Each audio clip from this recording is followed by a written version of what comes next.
करवा रहे हैं। वैसे अब 60 साल के ऊपर सभी का हो गया है।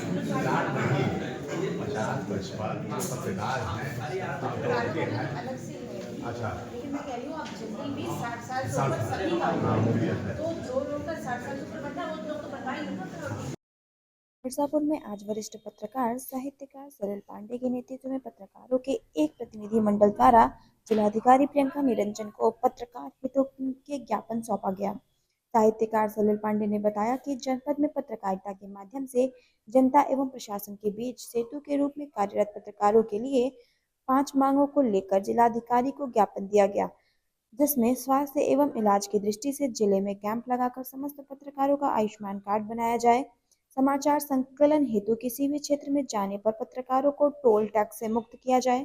पत्रकार के परिवार के बच्चों को शिक्षा का अधिकार के अंतर्गत अध्ययन की सुविधा दिलाई जाए। पत्रकारिता से संबंधित कार्यक्रमों एवं पत्रकारों के परिवार में आयोजित मांगलिक कार्यक्रमों के लिए सरकारी स्थान, क्लब वगैरह निःशुल्क दिलाया जाए। साथ ही सबसे अहम पत्रकारों को प्रत्येक त्रैमासिक क्षेत्र भ्रमण की व्यवस्था की जाए, ताकि जनपद के विकास की योजनाओं का प्रचार प्रसार अधिक व्यापक तरीके से हो सके, जिसको जिलाधिकारी प्रियंका निरंजन द्वारा उचित मांग बताते हुए तत्काल कार्यवाही करने का आश्वासन दिया गया। देखिए पूरी खबर। तो कह रहे थे करवा रहे हैं। वैसे अब 60 साल के ऊपर सभी का हो गया है। 50-55 पत्रकार हैं। अलग से है। अच्छा। लेकिन मैं कह रही हूँ अब जनरल भी 60 साल से 60 ऊपर सभी का हो हाँ, वो भी गया है। है। तो जो लोग का 60 साल से ऊपर बनता है वो लोग तो बनवाएंगे ना। वो बनवा लेते हैं। अब एक हम लोग चाहते हैं बच्चे वोट का उनके परिवार के जो बच्चे हैं। अच्छा। और जो समारोह कार्यक्रम हम करते हैं तो पैसा खर्च करना पड़ता है, तो हम लोग कबूतर की तरह बीन के लिए आते तब घोंसला बनाते हैं, दिन भर दौड़ते हैं तब जाके कोई चीज तैयार हो पाता है।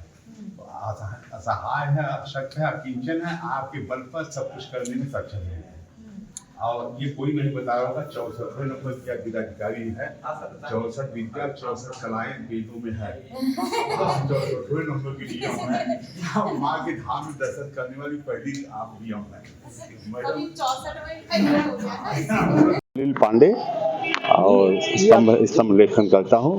जी बताइए डीएम को आज पत्रकारों के हितों के लिए कुछ डिमांड लेके हम लोग आए थे। मुख्य बात डीएम साहिबा ने एक बात कही कि कई संस्थाएं हैं, कई क्लब हैं पत्रकारों को, तो उनको बताया गया कि आज ये किसी बैनर तले, किसी पत्रकार संस्था के बैनर तले हम लोग नहीं आए हैं, सबके लिए A to Z पत्रकारों के लिए, उसमें कि एक कैंप लगाया जाए, आयुष्मान कार्ड। बीमारी इतना ज़्यादा आक्रमण किए हुए है, मिलावट है खान पान में, वातावरण दूषित है, ग्लोबल वार्मिंग है, तो स्वास्थ्य पे अटैक इस समय ज़्यादा जब है तो पत्रकारों को आयुष्मान कार्ड रहना चाहिए। तो वो कैंप लगाकर उसमें पत्रकार उनके परिवार को किया जाए, आयुष्मान कार्ड बनाया जाए।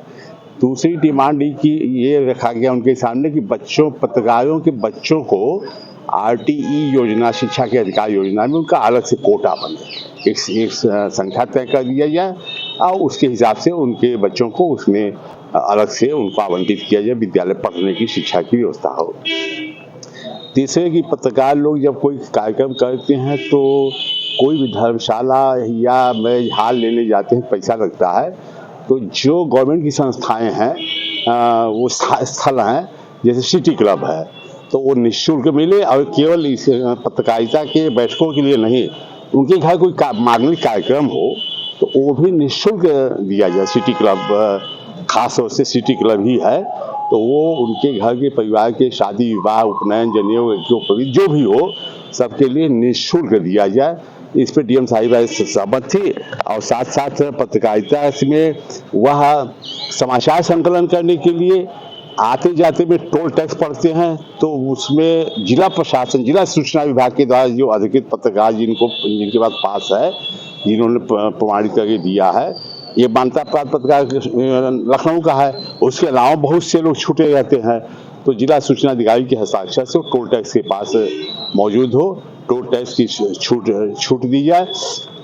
और साथ साथ पत्रकारों के संबंध में ये हुआ कि त्रैमासिक बैठक हो, पहले होता था बैठकें होती थी कि एक तरफ संबंधित विभाग के अधिकारी बैठ जाते थे, एक तरफ पत्रकार लोग सब प्रश्न पूछे जाते थे।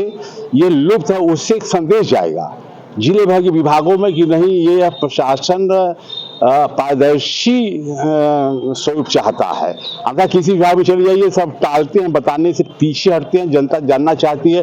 जैसे आज हम लोगों ने पूछा कि जो लाल निशान, एक भय का वातावरण शहर के अंदर है, तो डीएम साहब ने बताया, उस पर विस्तार से बताया कि जो राजस्व के अभिलेखों में जहाँ तक की जमीन है उसको वहाँ हम चिन्हीकरण किए हैं। चौड़ीकरण का होगा तब वो अलग से जाएगा, तो उसमें तो फिर पैसा मिलेगा, इसमें नहीं मिलेगा। इसमें वह जो जिन्होंने अतिक्रमित कर लिया, इसके साथ साथ जनता के हितों के मुद्दे भी उठाए गए। पत्रकार जहाँ होगा जनता के हित के मुद्दे की बात करेगा, तो बच्चों को पार्किंग की व्यवस्था कहीं नहीं है, तो डीएम साहब ने कहा कि हम कई पार्क बच्चों के लिए बनवाएंगे। तो शास्त्री ब्रिज पे वह है, डिवाइडर पे लगे हुए हैं उपली पास के लोग, तो वहाँ उसके लिए वृक्ष लगाए जाए, वो प्राविधान है बताई गई CSR योजना के अंतर्गत उसमें वृक्ष लगाया जाए। तो ऐसे तमाम मुद्दे थे। डीएम ऑफिस के बगल वाला डीएम ऑफिस के बगल में जो कंपनी घाट से पेंटोन ब्रिज पार्क का नहीं, डीएम साहब के ऑफिस के बगल में जो है, उपाध्याय जी ने, शिवशंकर उपाध्याय जी ने कहा उसको बुजुर्गों को टहलने के लिए खोला जाए। डीएम साहिबा सहमत हुई, तो डीएम साहिबा ने जो सहमति तमाम बिंदुओं पर दी, यह इसके लिए वह सराहनीय उनका निर्णय था। और कहीं उन्होंने ये नहीं कहा, उन्होंने सारे मुद्दों को कहा कि वाजिब है, जायज है, और उस पर हमें उम्मीद है कि आगामी दिनों में उसके परिणाम सामने आएंगे। ठीक है।